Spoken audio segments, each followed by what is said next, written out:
Bakit may mga lalaking hindi naghahabol ng pansin, pero parang sila pa ang may hawak ng kontrol? Sanay ang mundo sa ingay, sa pagpapakita, sa pagpapatunay.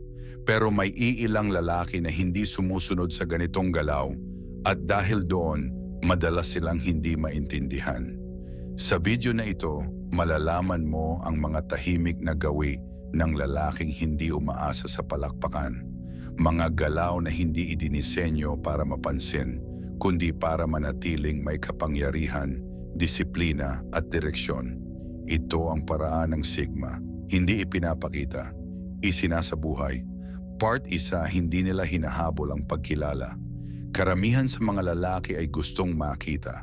Gusto nilang mapansin ang pagod, marinig ang papuri, at maramdaman na mahalaga ang kanilang ginagawa. Ang Sigma ay kabaligtaran.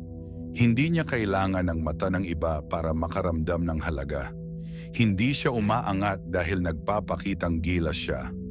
Umaangat siya dahil gumagalaw siya ng tahimik. Ang kilos niya ay hindi palaging kahanga-hanga sa panlabas. Minsan nga, mukhang kakaiba o walang dating.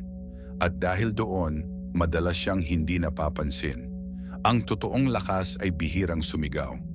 Para sa Sigma, ang sobrang kumpiyansa ay kadalasang ingay lamang. Ang tagumpay na kailangan ipagsigawan ay madalas pang-abala. Kaya iniiwasan niya ang mga lugar na puno ng palakpakan, hindi dahil kulang siya, kundi dahil alam niya ang kapalit ng pagkilala. Kapag umasa ka sa papuri, nagiging bihag ka nito. Kapag bihag ka, nawawala ang kalayaan. Pinipili ng Sigma ang kalayaan. Part 2. Hindi sila nagmamadaling magtiwala sa mga tao.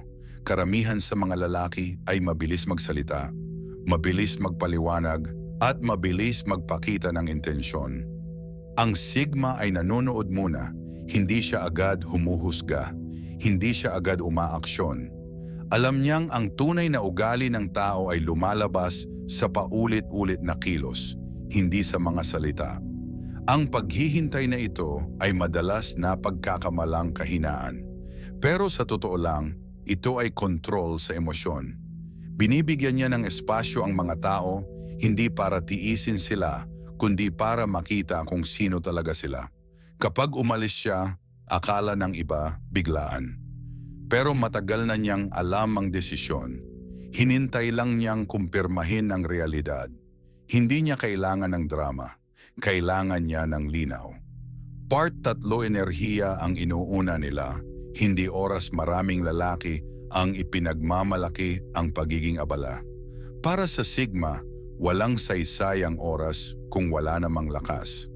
Mas mahalaga sa kanya ang 1 oras na buo ang isip kaysa 10 oras na pagod at lutang.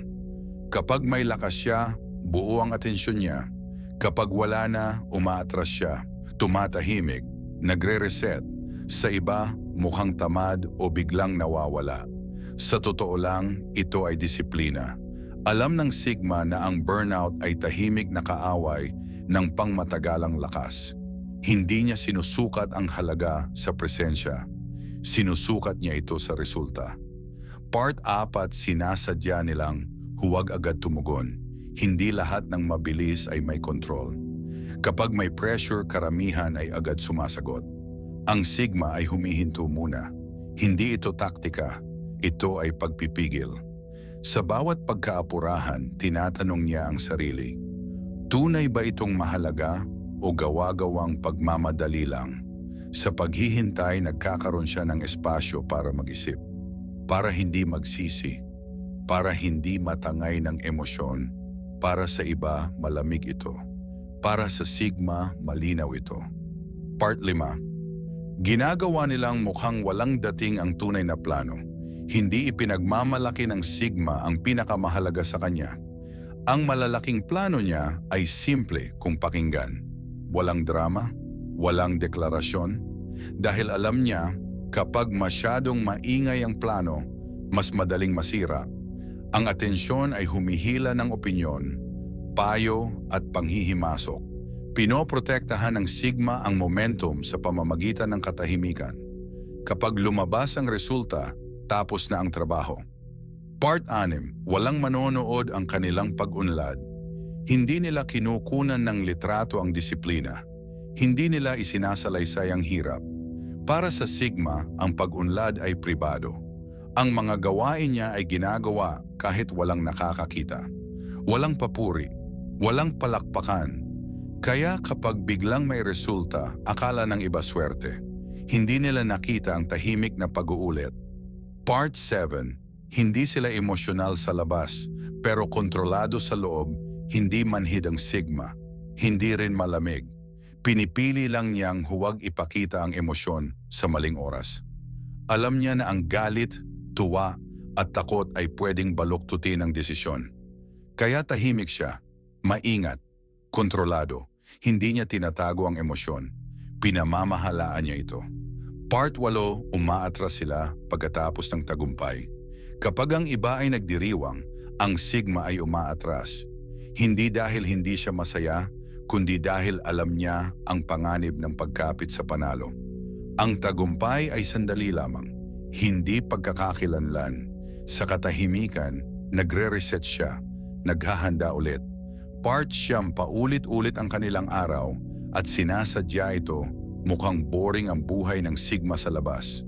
Pare-parehong oras ng gising, pare-parehong gawain, walang drama.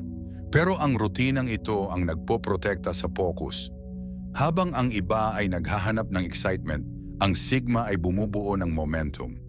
Ang pag-unlad ay hindi palaging ramdam. Ito ay naiipon. Part 10. Umaalis sila nang walang paliwanag.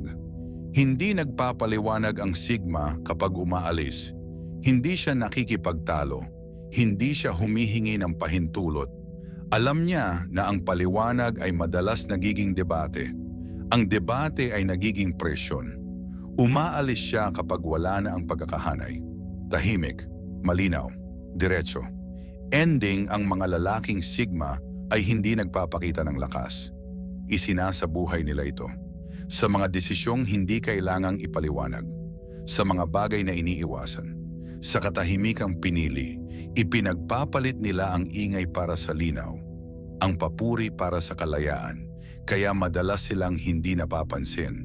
At iyon mismo ang dahilan kung bakit malaya silang gumalaw, bumuo, at umalis ng walang hadlang. Tahimik, kontrolado, buo.